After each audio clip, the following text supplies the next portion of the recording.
Assalamualaikum warahmatullahi wabarakatuh. Selamat pagi anak ibu semua.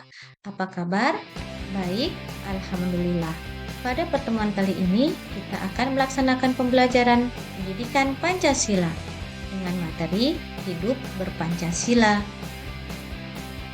Capaian pembelajaran pada pertemuan kali ini adalah peserta didik memahami kronologi sejarah kelahiran Pancasila, meneladani sikap para perumus Pancasila dan menerapkan di lingkungan masyarakat, menghubungkan sila-sila dalam Pancasila sebagai suatu keutuhan yang utuh, menguraikan makna nilai-nilai Pancasila sebagai dasar negara, pandangan hidup, dan ideologi bangsa dan negara.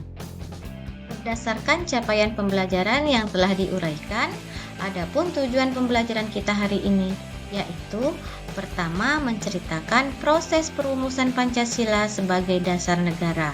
Kemudian yang kedua, memaknai Pancasila sebagai pandangan hidup dan ideologi bangsa.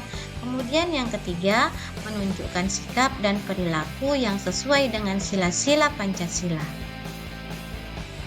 Pancasila adalah dasar negara Republik Indonesia. Bagaimana sejarah peristiwa perumusan Pancasila sebagai dasar negara dan siapa saja tokoh-tokoh yang berperan penting dalam perumusan Pancasila akan kita saksikan pada tayangan berikut.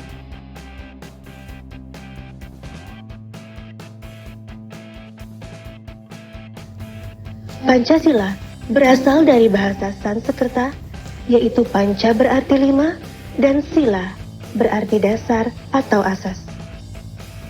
Sejarah perumusan Pancasila merupakan bagian panjang sejarah perjuangan bangsa Indonesia dalam meraih kemerdekaan.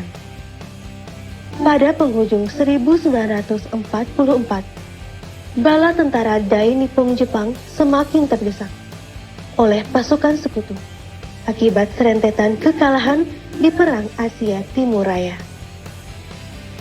Menyadari hal itu, pemerintah Jepang mengambil tindakan darurat sesegera mungkin terhadap wilayah-wilayah pendudukan Jepang, salah satunya Indonesia.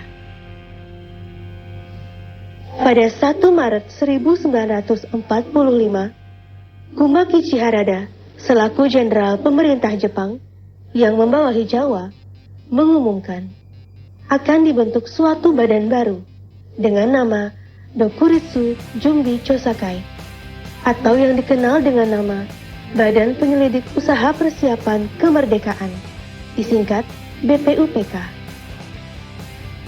BPUPK diketuai oleh Dr. KRT Rajiman Weddiodiningrat, beranggotakan 67 orang. BPUPK menggelar sidang pertamanya tanggal 29 Mei sampai 1 Juni 1945 di Gedung Chosangi ini di Jalan Pejambon 6 Jakarta yang kini dikenal dengan sebutan Gedung Pancasila. Sidang ini bertujuan membahas mengenai dasar negara Indonesia Merdeka. Tercatat, 3 orang tokoh memberikan pidatonya, yaitu Muhammad Yamin, Supomo, dan Soekarno. Namun, pidato Muhammad Yamin di hari pertama dan Supomo di hari ketiga belum menjelaskan secara tegas mengenai dasar negara. Barulah pada tanggal 1 Juni 1945, Soekarno berpidato mengenai dasar negara. Secara sistematis, Soekarno menjelaskan dasar negara yang dinamakan Pancasila. Pidato ini disambut tepuk tangan meriah dari para peserta sidang sebagai tanda persetujuan mereka. Guna mematangkan rumusan dasar negara tersebut, dibentuklah panitia kecil yang berjumlah 8 orang. Kemudian dilanjutkan panitia 9. Panitia ini terdiri atas Soekarno, Muhammad Hatta, Ahmad Subarjo, Muhammad Yamin, Wahid Hashim, Abdul Kahar Muzakir, Abigusno Cokro Suyoso, Haji Agus Salim, dan A.A. Maramis. Pada 22 Juni 1945, lahirlah rumusan dasar negara Republik Indonesia yang dikenal sebagai Piagam Jakarta atau Jakarta Charter. yang pada alinea keempatnya terdapat rumusan Pancasila sebagai dasar negara, terdiri atas 1. Ketuhanan dengan kewajiban menjalankan syariat Islam bagi pemeluk-pemeluknya. 2. Kemanusiaan yang adil dan beradab. 3. Persatuan Indonesia. 4. Kerakyatan yang dipimpin oleh hikmat, kebijaksanaan dalam permusyawaratan, perwakilan. 5. Keadilan sosial bagi seluruh rakyat Indonesia. Dalam perjalanannya, rumusan Pancasila akhirnya mengalami perubahan. Tepatnya 18 Agustus 1945, sehari setelah proklamasi kemerdekaan, sila pertama Pancasila berubah menjadi ketuhanan yang Maha Esa. Pancasila menjadi sebagaimana yang ada sekarang. Dasar negara yang terdiri atas 5 asas, yaitu ketuhanan yang Maha Esa. Tauhid inilah Tuhan kekal dan abadi. Tuhan satu. Kemanusiaan yang adil dan beradab. Then that nation is in danger. Our own Indonesian history shows that clearly. And so indeed that's the history of the whole world. We call this something Pancasila. Pancasila or the 5 pillars of our state. Persatuan Indonesia. Bahwa Pancasila yang saya gali dan saya persembahkan kepada rakyat Indonesia, bahwa Pancasila itu adalah benar-benar satu dasar yang dinamis, satu dasar yang benar-benar dapat menghimpun segenap tenaga rakyat Indonesia, satu dasar yang benar-benar bisa mempersatukan rakyat Indonesia itu. Kerakyatan yang dipimpin oleh hikmat, kebijaksanaan dalam permusyawaratan, perwakilan.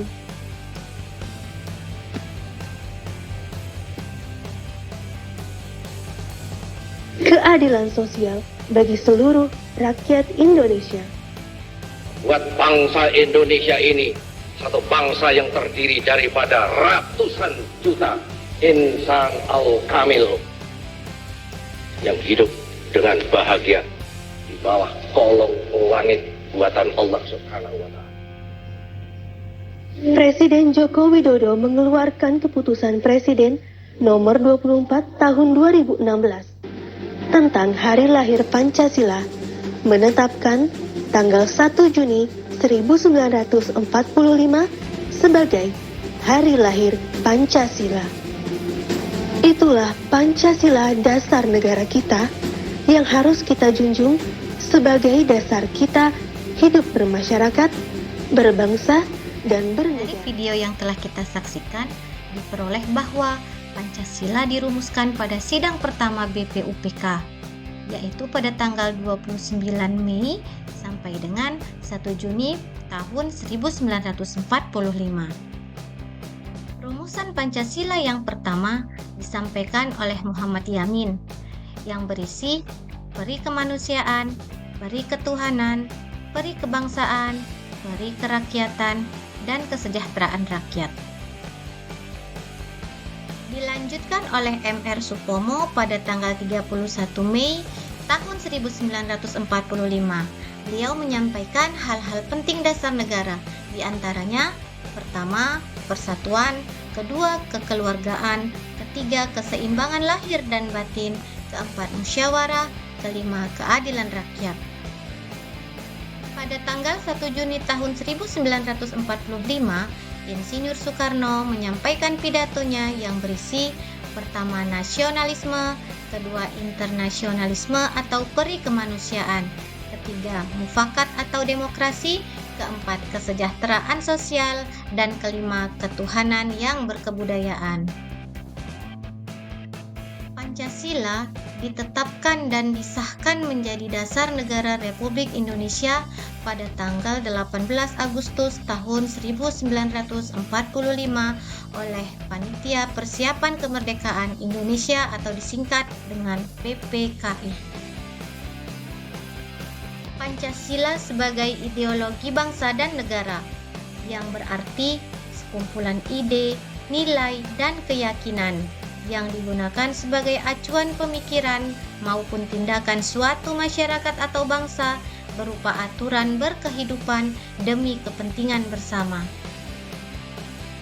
Pancasila memiliki fungsi sebagai ideologi bangsa dan negara, artinya sebagai pedoman hidup, yaitu acuan dalam berperilaku, pemersatu bangsa yaitu bersifat mengikat seluruh rakyat Indonesia, sebagai penuntun arah kebijakan pemerintah dalam membuat keputusan, dan mengendalikan konflik dan pertikaian yang dapat menyebabkan perpecahan.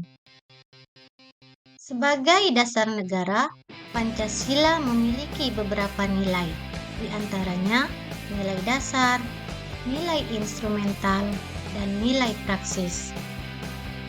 Nilai dasar pada Pancasila yaitu kelima sila Pancasila, yaitu ketuhanan yang Maha Esa, kemanusiaan yang adil dan beradab, persatuan Indonesia, kerakyatan yang dipimpin oleh hikmat kebijaksanaan dalam permusyawaratan perwakilan, dan keadilan sosial bagi seluruh rakyat Indonesia.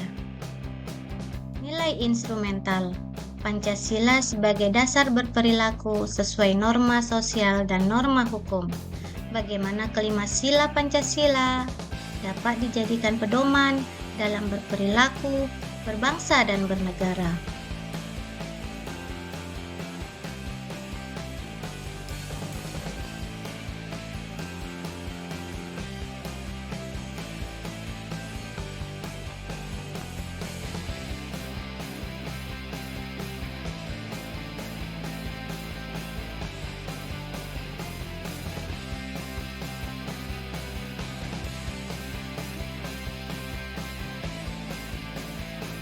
Nilai praksis adalah bagaimana Pancasila diimplementasikan dalam kehidupan nyata sehari-hari, mencakup lingkungan rumah, lingkungan sekolah, dan lingkungan masyarakat. Mari kita identifikasi perilaku Pancasila di sekitar kita. Tidak, Alasannya? karena masih banyak geng motor. Alasannya? Karena mereka sering membuli teman di sekolah. Tidak, karena masih sering berkelahi. Sekarang saatnya menjawab pertanyaan. Bagaimana alur peristiwa perumusan Pancasila sebagai dasar negara Indonesia? Pancasila menjadi pandangan hidup dan ideologi bangsa. Apa makna yang terkandung dalam pernyataan tersebut? Berdasarkan peristiwa perumusan Pancasila yang telah kita simak, sikap seperti apa yang dimiliki oleh tokoh perumus Pancasila yang wajib kita teladani dalam berperilaku di kehidupan sehari-hari? Langkah seperti apa yang perlu kamu perbaiki dari diri sendiri agar tetap komitmen pada perilaku sesuai karakter Pancasila? Sekarang saatnya presentasi. Mari sajikan hasil karyamu. Sebagai refleksi hari ini, apa yang sudah baik dan apa saja yang belum baik yang harus diperbaiki? Rangkumlah hasil pembelajaran hari ini sesuai dengan pendapatmu. Di akhir pertemuan, mari kita bersyukur dan terima kasih. Sampai bertemu di lain kesempatan. Assalamualaikum warahmatullahi wabarakatuh. Sampai bertemu lagi.